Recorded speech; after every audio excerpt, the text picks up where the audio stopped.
በኢትዮጵያ ኦርቶዶክስ ተዋሕዶ ቤተክርስቲያን የመጀመሪያው ገዳምና ቤተክርስቲያን የትኛዋ ነች? አክሱም ጽዮን። መልስ እናያለን። አክሱም ጽዮን ናት። በትክክል ተመልሷል። እሺ እኔ አብስራ ሁለት ቁጥር ሊቁ አባ ጊዮርጊስ ዘጋስጫ ለቤተክርስቲያን ከጻፋቸው መጽሐፍት ውስጥ ቢያንስ 5ቱን ጥቀሺ። መጽሐፈ ሰዓታት፣ መዓዛ ቅዳሴ፣ መጽሐፈ አርጋኑ፣ መጽሐፈ ምስጢር፣ ታምኑ ቅዱሳን፣ መዓዛ ቅዱሳን። እሺ ስትቀጥያለሽ እሺ መጽሐፈ ውዳሴ መስቀል፣ አርጋኖን፣ መጽሐፈ ሰዓታት፣ መጽሐፈ እንዝራ፣ የሰባቱ ጊዜያት ጸሎት፣ መጽሐፈ መዓዛ ቅዳሴ ወዘተ የመሳሰሉት ናቸው። የተጠቀሱም አሉ የቀሩም አሉ። በኢትዮጵያ ኦርቶዶክስ ተዋሕዶ ቤተክርስቲያን እጅግ ብዙ መጽሐፍትን ጽፈው ለቤተክርስቲያን ያበረከቱ በጣም ታላቅ አባት የሆኑ አባ ጊዮርጊስ ዘጋስጫ ናቸው ማለት ነው። በትክክል ተመልሷል። ወደነ እንዳለ ልምጣ። 6 ስለ ሰንበተ ክርስቲያን ስለ ዕለተ ምጽአት የሚናገረው ቅዳሴ የትኛው ነው? ቅዳሴ አትናቴዎስ። መልስ ነው ያለን። ቅዳሴ አትናቴዎስ በትክክል ተመልሷል። እሺ 7 ቁጥር ጥያቄ የኢትዮጵያ ኦርቶዶክስ ተዋሕዶ ቤተክርስቲያን ፓትርያርክ ተጠሪነቱ ለማን ነው? ለሲኖዶስ ለቅዱስ ሲኖዶስ። መልስ ነው ያለን። ተጠሪነቱ ለቅዱስ ሲኖዶስ ሲሆን ቅዱስ ሲኖዶስ ደግሞ ለመንፈስ ቅዱስ ነው። በትክክል ተመልሷል። እሺ እንዳለ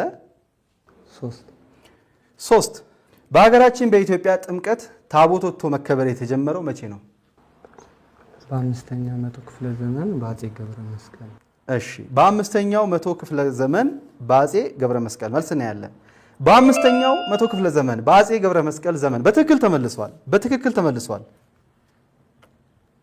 እሺ 4 ቁጥር ጥያቄ 6ቱ እህት አብያተ ክርስቲያናት ወይም ደግሞ ኦሪየንታል ቸርች የሚባሉት ማን ናቸው? በፊት 5 ነበሩ። እሺ የኢትዮጵያ ኦርቶዶክስ ተዋሕዶ ቤተክርስቲያን፣ የአርመን፣ ሶሪያ፣ ግብጽ፣ እስክንድሪያ። ግብጽ ወይም እስክንድሪያ ማለት ነው። ስንት ጠራው?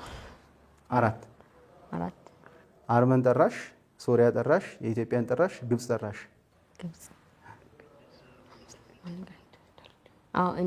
ህንድ። እሺ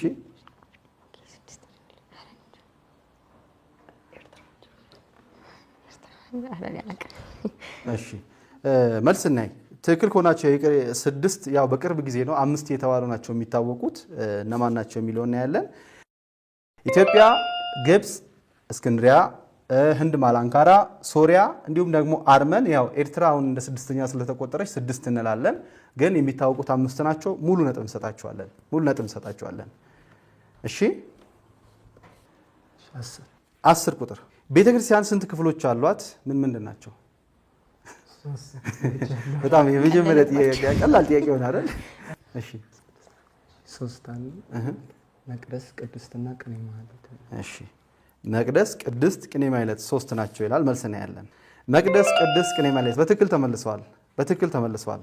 እሺ 9 ቁጥር ጽጌ ማለት ምን ማለት ነው?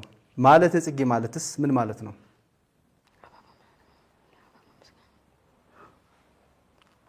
ጽጌ ማለት አበባ ማለት ነው። ማለት ጽጌ ደግሞ የአበባ ምስጋና። እሺ መልስ ነው። ጽጌ ማለት የግዕዝ ቃል ሲሆን ትርጉሙ አበባ የፍሬ ምልክት ማለት ነው። ማለት ጽጌ ደግሞ በአንድ ሲጠቀለል የአበባ ምስጋና ማለት ነው። በትክክል ተመልሷል። 5 እና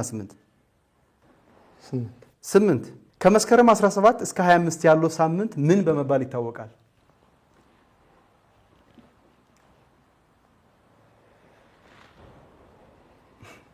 ከመስከረም 17 እስከ 25 ያለው ሳምንት ዘመነ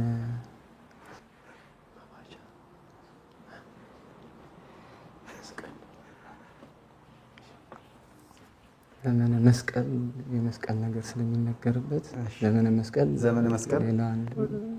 እሺ መባት ምናምን የእንትን መውጫ ስለሆነ የጽጌ የአበባ እንትን መግቢያ ስለሆነ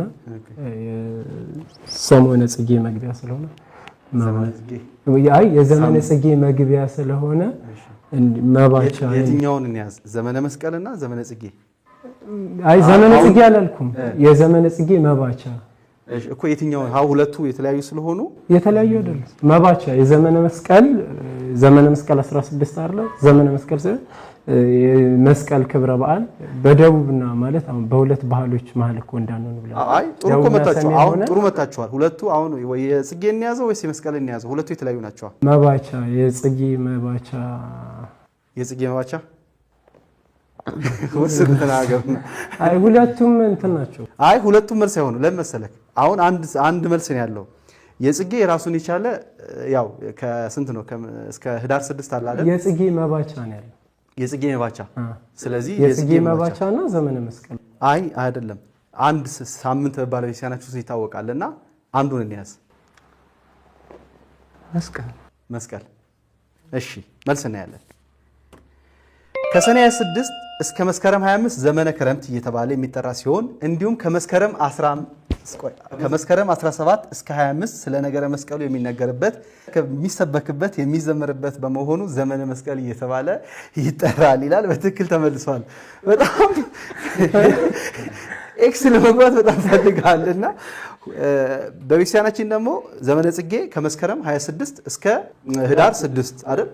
እንትን ነጥብ የጽጌ ስለዚህ ከጽጌ በፊት ያለ ሳምንት ነው። ስለዚህ ዘመነ ጽጌ ብትል ኖሮ ሙሉ ኤክስ ነበር የምታገኘው። የጽጌ መባቻ ብትል ኤክስ ነው የምታገኘው። ለምን ከ26 ነው የሚጀምረው። እኔስ በትክክል ተመልሷል። እሺ 5 ቁጥር ጥያቄ። በቤተክርስቲያናችን በዘመነ ጽጌ ማህሌት የሚደረሰው ድርሰት ምንድን ነው? ማን ደረሰው? ቁጥሩ ስንት ነው?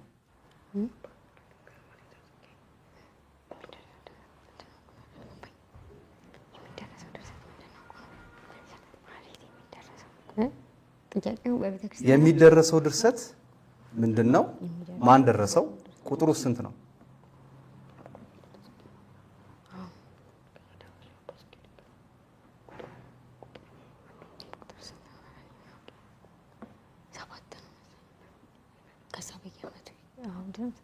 አባ ጽጌ ድንግል የደረሱት ማህሌተ ጽጌ። ድርሰቱ ምንድነው? ማህሌተ ጽጌ።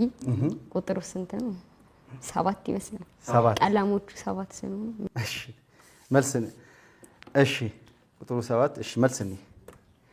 ማህሌተ ጽጌ ነው ድርሰቱ። ድርሰቱን የደረሰው አባ ጽጌ ድንግል ነው። የደረሱት ቁጥር ደግሞ ብዛት 150 ነው። 7.5 የሚባል ነጥብ አለ።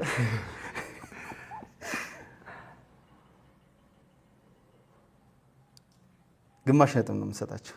ግማሽ ነጥብ እንሰጣለን። ያው ቁጥሩን ስለሳታችሁት ማለት ነው። ይህ ውድድር ይህንን ይመስላል። እንግዲህ ቀጣይ ወደ በምልክት መግለጽ እንሄዳለን ማለት ነው። እዛ ጋር ማን ይለያል